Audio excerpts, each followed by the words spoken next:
초아, 안녕하세요. 코인 뉴스 읽어주는 비트초아입니다. 구독, 좋아요, 알림 설정 초아. 12월 8일 방송 시작하겠습니다.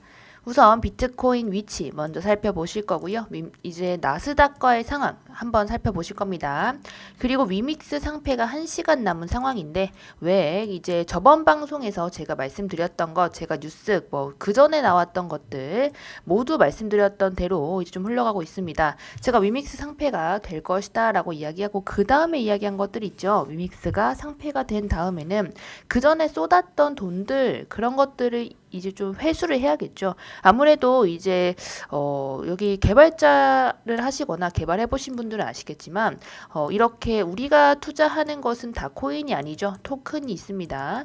코인과 토큰의 다른 점은 메인넷이 독자적으로 있느냐 없느냐인데 우선은 이렇게 상패가 되기 전에 바로 이제 위믹스가 클레이튼 기반의 토큰에서 이제 본인들이 발견한 메인넷을 이제 기반으로 한 코인으로 거듭났었죠. 그래서 위믹스 3.0이다라는 이야기를 했었는데 그런 이야기들을 좀 미루어 봐서는 이제 앞으로 어떤 흐름이 있을 것인가 라는 거고요. 그리고 급등 코인을 짚어내는 방법, 단타장에 꼭 알아야 하는 것들을 이제 이야기해 드리도록 하겠습니다. 우선 비트코인 위치 먼저 살펴보도록 할게요. 현재 이제 비트코인의 위치는 시간봉입니다. 시간봉 상으로 지금 이렇게 제가 주황색으로 그어놓은 곳은 여기 이제 저점을 연결한 우리 상승 추세 라인이죠. 저점이 높아지고 있으니까요. 여기서 높아지고 있는 와중에 제가 조금 더 확대를 해볼 건데요. 확대를 해보시면 아시겠지만 주황색 선을 터치하지 않은 것을 보일 겁니다. 제가 저번 방송에서 말씀을 드렸는데 목요일 날은 이렇게 크게 꼭 이제 눌려줄 수밖에 없다라고 얘기를 했죠. 왜냐하면 여러 가지 이슈들도 있었고 뿐만 아니라 나스닥이나 이런 장들이 누르는 것을 원했습니다. 왜냐하면 금요일에 장이 마감이 되는데 금요일 장이 마감이 되면 주말까지도 그 장이 우리 연결되는 그런 느낌이 있죠. 그래서 금요일 장 마감이 주말에도 이제 연결이 된다라고 한다면 결국에는 이제 좀 눌려줄 것을 좀 원하겠죠. 그래서 금요일은 어떻게 마감이 되는지를 보고 주말까지도 그것을 연결이 될 가능성이 크다라는 거고요. 그리고 월요일 날 이제 우리가 알아야 되는 건 13일이죠. 13일 화요일입니다. 화요일과 이제 14일이죠. 미국 시간 기준이기 때문에 한국 시간으로 새벽으로 할 수 있겠습니다. 자, 이때 이제 우리 CPI와 우리 FOMC 금리 인상이 있습니다. 그래서 이렇게 두 가지가 있기 때문에 결국에는 조금 전체적으로 눌릴 수밖에 없다라고 생각이 들고요. 근데 항상 알아야 되는 건 이렇게 항상 눌리기 직전에 눌린 다음이죠. 발표가 된 그런 시점 이후에는 하락을 했고 그전에는 항상 이제 좀 가벼워진 시장에서 말아 올려지는 모습을 좀 봤어요. 그래서 그때는 상승을 좀 줄 수 있다라는 거고요. 그래서 지금 우리가 가져야 할 그런 스탠스가 뭐냐면 단타를 좀 잘 봐야 합니다. 그래서 단타를 어떤 것을 보고 단타를 좀 진입을 해야 하느냐 이런 것들이 오늘의 이제 주제가 되겠습니다. 자, 우선은 이런 상황이고요. 여기서 비트코인은 지금 아직까지 단기적으로 상승 추세를 가져가고 있다라는 거고 제가 우선 계속 정리를 해드린 바와 비슷하게 흘러갈 것이라 봐요. 왜냐하면 눌린 다음에 이제 15일이죠. 15일 전후로 해서 조금 이제 상승을 줬다가 하락했다 변동폭 있겠죠. 근데 15일 이후에는 이제 좀 상승을 주고 25일이죠. 말일 전이나 이제 25일 전까지 조금 랠리가 조금 나왔다가 그 후에 1월 달부터 실적에 대한 이야기 등을 하면서 경기 침체 이런 이야기들 하면서 조금 눌려줄 가능성이 크다는 거죠. 그래서 지금 상황에서 왜 12월이 이렇게 급하게 상승을 해줄 수 있냐면 전체적으로 봤을 때 분기별 실적이라는 게 존재를 하는데 실적을 채우지 못했을 경우에는 우리 아실 거예요. 제가 그전에 짚어드렸던 것들이 있는데 지금 한국에서 많은 거래소가 이제 우리 10조 클럽이라고 했죠. 두나무 같은 경우도 이제 10조 클럽에서 제외가 되는 거 아니냐. 왜냐하면 지금 뭐 8조가량 이제 소유하고 있다. 이런 식으로 전체적으로 좀 거래소들이 다 어렵습니다. 특히 한국에서 70% 정도 이제 영업이익이 줄었다라는 이야기가 합니다. 그런 이야기가 돌면 돌수록 결론적으로는 거래소가 어렵다는 것을 의미하기 때문에 실적 발표가 있거나 이제 전체적으로 이제 코인도 실적이란 게 존재하기 때문에 상폐가 되지 않으려면 이제 어느 정도 좀 수익을 이끌어내야 합니다. 그래서 그런 것들이 좀 명확하게 보일 수 있는 게 빗썸장이고요. 그리고 빗썸과 이제 더불어서 이제 요즘에는 또 이제 업비트 또한 이제 여러 가지 측면에서 많은 상승이 좀 일어나는 것들의 공통점이 좀 뚜렷합니다. 그래서 그런 것들을 좀 살펴보도록 할 것입니다. 자, 우선은 이제 전체적인 나스닥 창이 이제 좀 눌려주는 것을 좀 희망했어요. 그래서 닉 기자뿐만 아니라 여러 방면으로 우리 경기 침체가 지금 뭐 오고 있다. 그리고 지금 상황에서 금리 인상을 50bp라는 것도 좋지 않다라는 이야기들을 계속 꾸준히 해주면서 시장을 좀 누르고 있습니다. 내년에 있을 경기 침체를 지금 끄집어내서 한다는 건 그때 있을 이제 문제들을 좀 이제 지금같이 아무런 이제 거시적인 이슈가 많이 없는 그런 상황에서 좀 가지고 와서 좀 눌러준다고라고 판단하는 거죠. 그런 상황이고 전체적으로 봤을 때 위믹스의 상장 폐지가 결국에는 한국 시장에 타격을 좀 많이 입힐 수밖에 없습니다. 왜냐하면 위믹스는 생각보다 좀 크죠. 생각보다 이제 우리 한국 시장에서 거의 1티어라고 할 수 있는 1등이라고 할 수 있는 그런 코인이었기 때문에 좀 어떻게 보면 큰 코인이 지금 이렇게 몇 번이나 무너지는 것들 우리가 봤죠. 루나 사태도 있었고 이제 한국 시장에서 유명했던 위믹스 이런 것들이 지금 여러 차례 타격을 입으면서 많은 분들께서 투자하실 때 당연히 힘드실 것이라 생각이 되는 거죠. 그래서 지금 같은 상황에서 좀 영향을 받을 수밖에 없다라고 생각이 들고 이렇게 급락을 하고 있는 상황에서 우리가 좀 지켜봐야 했던 것이 뭐냐면 우리 1분봉으로 봐도 알아요. 1분봉으로 봐도 갑자기 급락하는 모습들을 알 수가 있죠. 우리 시간봉으로 잠시 볼게요. 이때 이렇게 하락들이 나오는 이런 것들이 결국에는 이제 빗썸과 업비트의 가격이 지금은 어느 정도 비슷해졌는데 어제 같은 경우에는 또 하락하는 그런 모습에서 우선은 업비트와 빗썸의 가격이 300원 이상 또 차이가 났습니다. 그 이유가 뭐냐면 제가 빗썸은 누가 좋아한다 했죠? 빗썸은 세력들이 좋아하는 이제 그런 거래소입니다, 여러분. 그래서 세력이 좋아하는 거래소가 빗썸이기 때문에 그 이유를 좀 이야기해드리자면 첫 번째로는 제가 말했던 대로 지금 이렇게 호가창이 얕기 때문에 이렇게 된다면 본인들이 올리고 내리기 용이하고요. 그리고 빗썸은 이제 아무래도 위믹스가 처음에 상장했던 그런 차트죠. 그렇다 보니 더 길게 볼 게 많고 이게 거의 상장했을 때의 그 저렴한 가격 그대로 지금 가지고 갔다가 이렇게 상장 28,000원, 30,000원대까지도 이제 모습을 보여주는 30,000원 직전이죠. 이때 이제 좀 떨어지는 것까지 이제 차트를 보여줬는데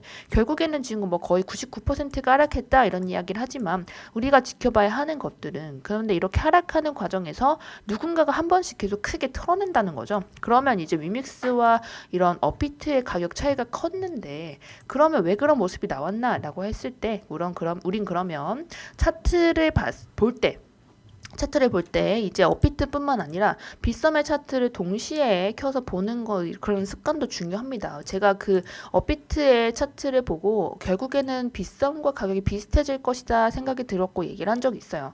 이렇게 강하게 좀 하락이 나왔을 때는 아무래도 빗썸 위주로 하락이 나와요. 방금 말했던 세력들이 한 번에 털어내는 그런 과정에서 하락을 강하게 해주고 플러스 20%였는데 1분 뒤에 마이너스 20% 되고 이런 것들이 결국에 홀딩하고 있는 물량을 한 방에 털어내면서 나오는 거거든요. 그래서 빗썸에서 그런 모습이 나왔다면 업비트 측에 당연히 이런 불균형이 있겠죠. 글로벌 시세와 뭐 35% 차이가 있다 이런 식으로 있을 거니까 결국엔 두 개를 다 켜놓고 그 중간의 가격에 좀 맞춰지거나 아니면 좀 낮은 쪽의 가격에 맞춰질 수 있다는 점 참고하시면 좋을 것 같습니다. 그리고 상승을 할 때 어떤 코인들 어떤 것들을 좀 봐야 하느냐 이런 건데 결론적으로는 지금 보여지는 것들이 우선은 분명해요. 우선 상승장에서 꼭 가져가야 할 어떤 스탠스라고 한다면 과연 6월 저점에 맞닥뜨렸는지가 중요하다라고 제가 말씀드렸죠. 그래서 상승을 하는 코인들이 눈에 보인다. 제가 말씀드렸던 호가창을 말씀드렸죠. 호가창을 보고 이런 것이 지금 오르겠다. 좀 호가창이 정리가 되는 것 같다라고 한다면 재빠르게 가서 6월의 저점과 지금의 라인이 얼마나 떨어져 있는지를 봐야 합니다. 그래서 제가 그때 온톨로지가 올라가지 못한 것이 6월의 저점과 많이 맞닥뜨려서 그런 것이다 라고 생각이 들고요. 지금은 사실 이제 상승보다는 상승의 장이 아니라 회복의 장이에요. 제가 방금 전에 말씀드렸죠. 여러 가지 코인들도 상패를 이제 좀 조심해야 하는 입장이에요. 지금같이 상패가 조금 이제 이슈화가 많이 되는 상황에서는 결국에는 이제 6월 저점보다 많이 내려가 있는 사태가 계속 지속이 된다면 이 코인은 결국에 거래소 입장에선 돈을 이제 벌어다 들이지 못하는 코인으로 낙인이 되겠죠. 그래서 물론 이런 코인들이 6월 저점과 많이 차이가 나는 아이들이 그럼 그 정도까지는 올려줘야겠다라는 생각으로 이제 올리는 겁니다. 근데 제가 말씀드렸죠. 뭐 셀로, 세럼, 솔라나 이런 코인들은 그 전에 이렇게까지 떨어졌던 라인이 없어요. 그래서 이런 것들이 올라간다 하도 이제 뚜렷하게 잡을 만한 이제 그런 매도 선상이 없습니다. 결국에는 수익이 났다가 한 방에 방금 전처럼 누군가가 털어낸다면 금방 또 이제 손해로 전환이 될 수 있으니 이제 매수하실 때는 6월 저점보다는 낮고 그리고 그 전에 있었던 최고 저점에는 닿지 않는 코인이 가장 투자하시기에 좋다라는 거죠. 아니면 이제 칠리즈 같은 것들은 왜 이렇게 떨어지나요? 라고 물어보신다면 얘는 6월 저점에 비해 굉장히 너무 많은 상승을 했습니다. 그런데 아셔야 될 게 비트코인을 위주로 본다면 비트코인은 6월 저점보다 내려와 있거든요. 그런데 이런 상황에서 이제 개인으로 독단적인 이제 호재들로 인해서 상승한 코인들은 항상 이제 좀 토하면서 가는 경향이 있기 때문에 결국에 6월에서 올려줬던 부분 약간 위정도 여기 왜냐하면 진입을 했었기 때문에 이 라인까지는 분명히 빼줄 것이다 라고 생각이 드는 거고요. 얘는 특히나 240원 라인에서 벗어나는 순간부터 얘 조금은 이제 하락을 많이 해주겠다라고 이때 생각을 하셔야 돼요. 그래서 이제 올라갈 때 진짜 털어내야 되는구나 라고 생각을 하셨어야 되고 지금은 좀 늦었기 때문에 이제 조금 다음 파동을 기다리면서 홀딩을 계속 하고 계시던가 아니면 아래 내려올 때 좀 비중적인 것으로 해결을 해볼 수 있겠죠. 칠레즈와 반대되는 좀 차트들을 많이 살펴보신다면 아무래도 제가 계속 메타버스 이야기를 할 수밖에 없어요. 왜냐하면 그 전에 있었던 저점보다는 높지만 결국 6월 저점에는 이제 조금 아직 거리가 있거든요. 이게 제가 일분상으로 멀리해서 그렇지 아직 이게 6월의 저점은 이제 1,000원 거의 바로 밑이었습니다. 900원 후반대였는데 샌드박스뿐만 아니라 엑시인피니티 또한 그런 모습들을 많이 보여줬기 때문에 지금 같은 상황에선 6월 저점과 조금 거리가 있거나 아니면 이제 그 위로 올라가는 코인들을 호가창을 위주로 해서 지금 김프가 많이 끼고 호가창이 좀 정돈이 되는지를 살펴봐야 할 것 같습니다. 그럼 호가창은 왜 그렇게 정돈이 되는 건가요? 라고 물어보실 수 있죠. 그래서 호가창을 이제 위믹스로 그냥 볼게요. 위믹스로 봤을 때 상승을 위한 호가창은 절대 아니죠. 제가 뭐라 했냐면 이게 지금 이렇게 내려오는 것을 생각을 많이 하기 때문에 여기가 이렇게 총액적으로 예약 매수가 많다면 결론적으로는 지금 가격이 비싸다는 것을 의미하는 그런 것들이 있기 때문에 떨어질 것이다 라고 이야기를 하죠, 여러분. 그래서 지금 이렇게 호가창이 이런 식으로 여기가 적고 여기가 많다면 결론적으로는 더 하락할 수밖에 없는 호가창이다 라고 말씀드린 적이 있죠. 그 후에 좀 살펴보신다면 이제 여기가 조금 더 높은 아니면 이제 거의 비슷한 것들을 좀 찾아봐야 되는데 카바를 보겠습니다. 카바 또한 지금 보시다시피 과하게 좀 차이가 나죠. 이렇게 된다면 이것 또한 좋지 못하다라고 이야기했었습니다. 그래서 이 두 개의 사이가 별로 이제 적지 못하고 그러니까 차이가 크지 않고 이제 별로 치우치지 않은 상태에서 김프가 갑자기 이렇게 끼는 상황이 보일 거예요. 그런 것들이 상승을 좀 줄 수 있다라는 거고 이런 것들은 사실 위험하죠. 유의라서 이런 것들이 올라가는 건데 사실 좋지 못한 장이다라고 표현하는 게 맞는 것 같고요. 지금 전체적으로 봤을 때 지금은 장이 좋지 못하기 때문에 그런 호가창이 보이는 게 많이 없다고 생각해요.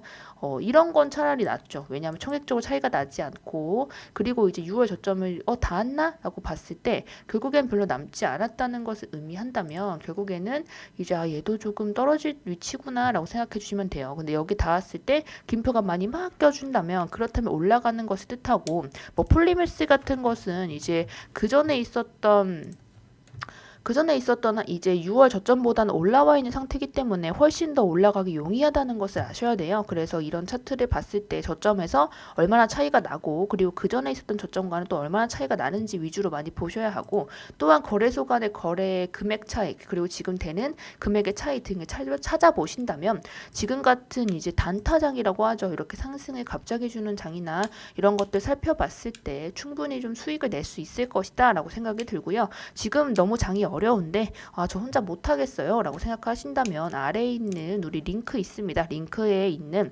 카카오톡방에 들어오시면 비밀번호 치고 들어오시면 매매에 많은 도움 얻으실 수 있을 겁니다. 지금은 어렵지만 제가 방금 말씀드린 대로 우리 13일과 14일 그 전후로 해서 좀 변동성이 많을 거라고 생각을 되고요. 그렇다면 이제 단타로 좀 수익을 챙겨 가신다면 지금까지 잃었던 것들에 대한 보상이 어느 정도 될 것이다 라고 생각이 드는 거죠. 그러니까 이제 들어오셔서 같이 좀 투자하시거나 아니면 매매하실 때 정보들 그것만으로도 도움 많이 되실 거니까 들어오셔서 많은 이제 도움 얻으시길 바랄게요. 자, 오늘도 들어주셔서 감사드리고요. 저는 이제 요즘에 TV 방송을 이틀 정도 나가고 있기 때문에 나머지 날에 유튜브를 최대한 찍으려고 노력하고 있습니다. 그런데 저의 이제 이런 관점이 별로 차이가 없기 때문에 촬영을 했을 때 그 전에 방송들을 좀 살펴보시고 오신다면 다음 방송 보실 때도 항상 좀 누적된 수익으로 누적된 이제 지식으로 같이 접근하실 수 있을 것 같아요. 자, 오늘도 들어주셔서 감사드리고요. 저는 비트초아였습니다. 촛빠.